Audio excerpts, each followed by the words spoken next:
माननीय सदस्यगण, अत्यंत दुख के साथ मुझे सभा को हमारे पूर्व सहयोगी श्री सतपाल मलिक के निधन के बारे में सूचित करना है। वो उत्तर प्रदेश के अलीगढ़ संसदीय निर्वाचन क्षेत्र से 9वीं लोकसभा के सदस्य थे। इससे पहले श्री मलिक 1980 से 1989 तक राज्यसभा के सदस्य भी रहे। श्री सतपाल मलिक केंद्रीय संसदीय कार्य और पर्यटन राज्य मंत्री और अनेक संसदीय समितियों के सदस्य भी रहे। इससे पहले वे 1974 से 1977 तक उत्तर प्रदेश विधानसभा के सदस्य भी रहे। श्री सतपाल मलिक ने जम्मू कश्मीर, मेघालय, गोवा, उड़ीसा और बिहार के राज्यपाल के रूप में अपनी सेवाएं दी। श्री सतपाल मलिक का निधन 79 वर्ष की आयु में 5 अगस्त 2025 को नई दिल्ली में हुआ। ये सभा श्री सतपाल मलिक के निधन पर गहरा शोक व्यक्त करती है और शोक संतप्त परिवार के प्रति अपनी संवेदना व्यक्त करती है। अब सभा दिवंगत आत्मा के सम्मान में कुछ देर मौन रहेगी।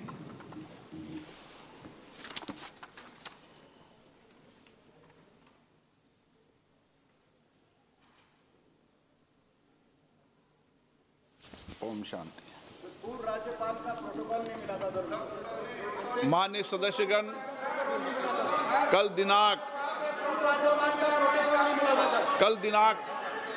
दिनांक 9 अगस्त को संपूर्ण राष्ट्र में भारत छोड़ो आंदोलन की 83वीं जयंती मनाई जाएगी। दिनांक 9 अगस्त 1942 को राष्ट्रपिता महात्मा गांधी ने राष्ट्र को करो या मरो का मंत्र दिया था। बाबू के आह्वान पर पूरे राष्ट्र ने विदेशी शासन से भारत को स्वतंत्र कराने का सामूहिक संकल्प लिया था। भारत छोड़ो आंदोलन देशवासियों के बीच अटूट एकता की शक्ति और अन्याय अत्याचार के विरुद्ध हमारे शांतिपूर्ण प्रतिरोध का शाश्वत प्रतीक है। इस अवसर पर हम राष्ट्रपिता महात्मा गांधी और भारत की स्वतंत्रता के लिए अपना सर्वोच्च बलिदान देने वाले सभी अमर शहीदों को श्रद्धांजलि अर्पित करते हैं तथा अपने स्वतंत्रता संग्राम के उच्च आदर्शों के प्रति स्वयं को पुनः समर्पित करते हैं। प्रश्नकाल प्रश्न संख्या 281 श्री कालीचरण सिंह।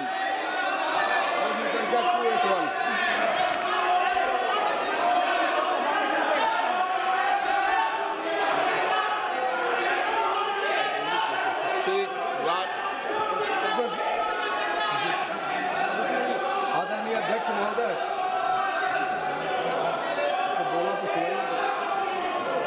प्रश्न संख्या 281। अध्यक्ष महोदय, उत्तर सभा पटल पे रखा है।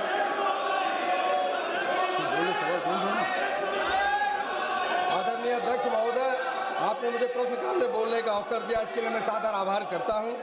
आपके माध्यम से माननीय मंत्री महोदय से मैं जानना चाहता हूं कि केंद्र सरकार एक राष्ट्रीय स्वास्थ्य संसाधन नीति national health work force policy लाने पर विचार कर रही है क्या, जो राज्यों के मानक भर्ती समय सीमा, स्टाफिंग नर्स और नियुक्ति के लिए केवल मार्गदर्शन करे।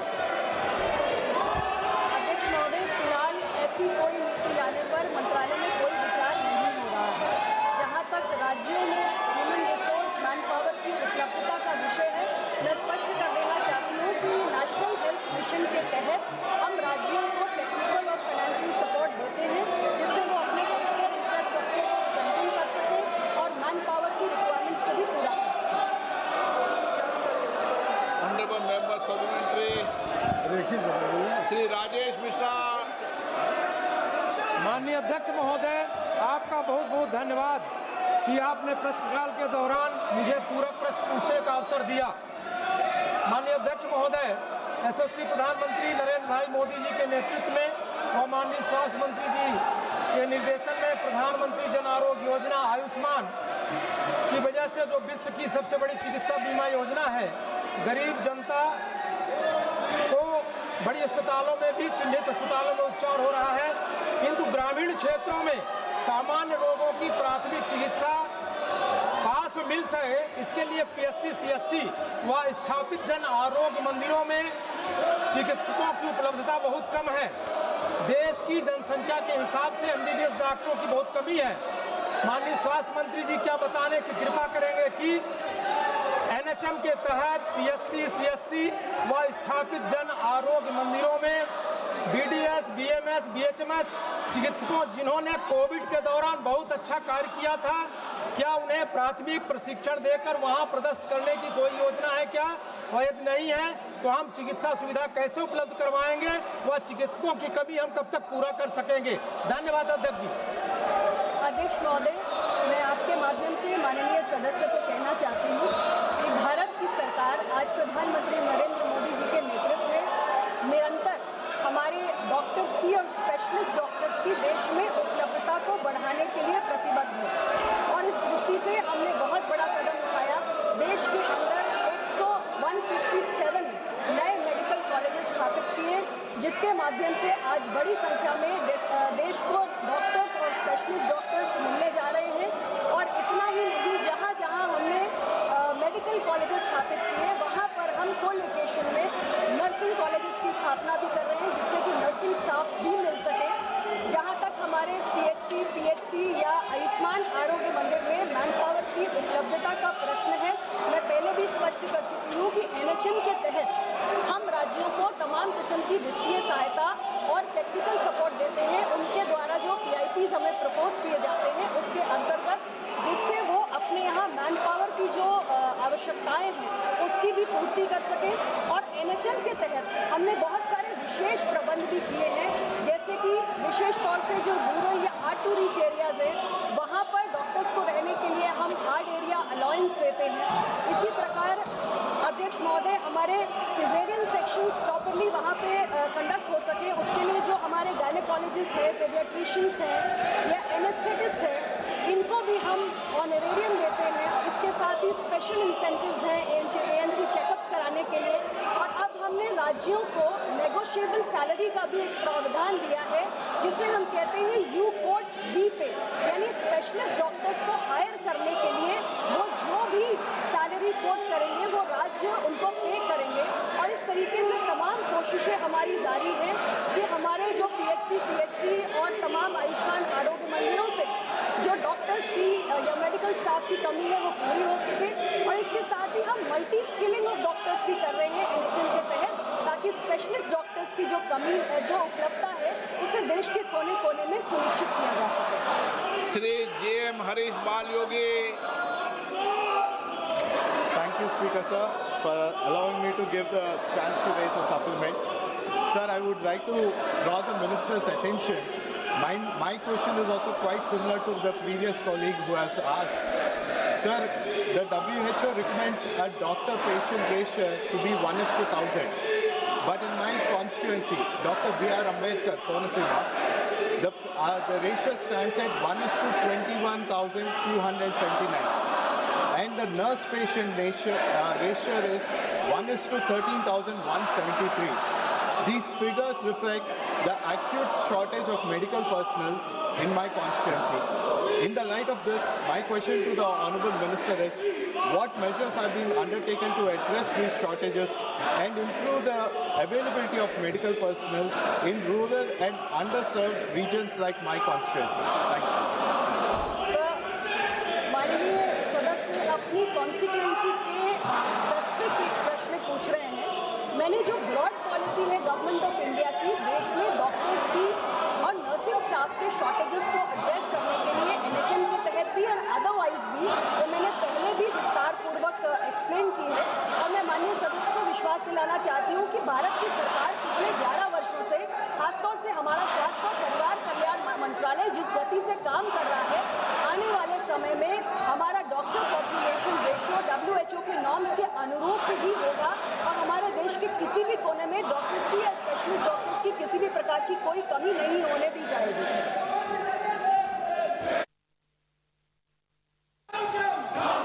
Question number 282 Shri CM Ramesh. मंत्री, माननीय मंत्री जी। अध्यक्ष महोदय, जवाब पटल पर रख दिया गया है। Question number 283 Shri Janardan Singh Sigriwal. Janardan Singh Sigriwal.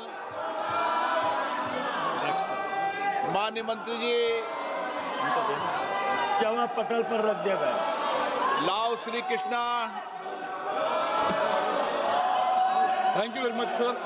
Recently, in Andhra Pradesh, under the leadership of Honorable Prime Minister Narendra Modi ji and under the leadership of Honorable Chief Minister Chandrababu Naidu ji, there's a Yoga Divas that has happened, sir.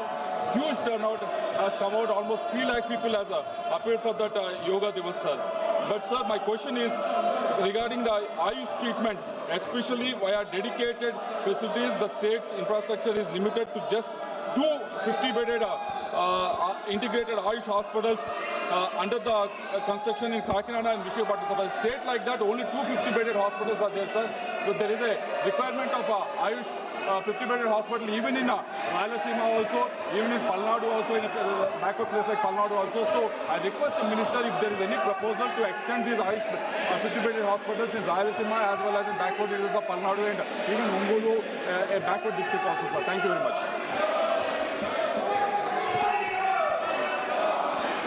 अध्यक्ष महोदय, आंध्र प्रदेश में स्वास्थ्य और परिवार कल्याण मंत्रालय के माध्यम से जो प्रश्न यहाँ पर पूछा गया है उसमें एनएचएम के माध्यम से यहाँ पर जो काम किए जाते हैं 60-40 के रेशियो में काम किए जाते हैं। आंध्र प्रदेश का जो वित्तीय आवंटन है स्वास्थ्य विभाग के माध्यम से 2013-14 में पूरे देश के लिए जो 36,000 करोड़ था उसमें से जो गतिविधियाँ एक मिनट तो प्रश्न का जरा समझ में नहीं है कि आपको क्या पूछना चाहते हैं जरा बोलिए।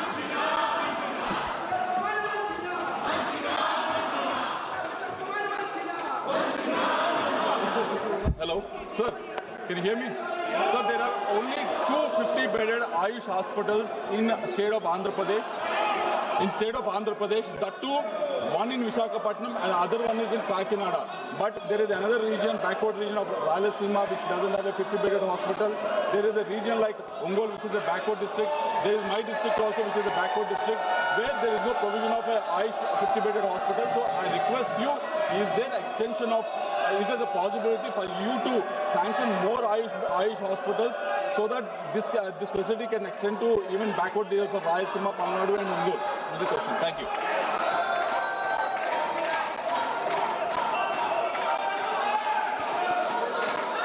अध्यक्ष महोदय, आंध्र प्रदेश के बारे में जो पूछा गया है तो यहाँ पर आंध्र प्रदेश में 616 शहरी आयुष्मान आरोग्य मंदिर, 13 निजी स्वास्थ्य देखभाल और 13 सामुदायिक स्वास्थ्य केंद्र की स्थापना का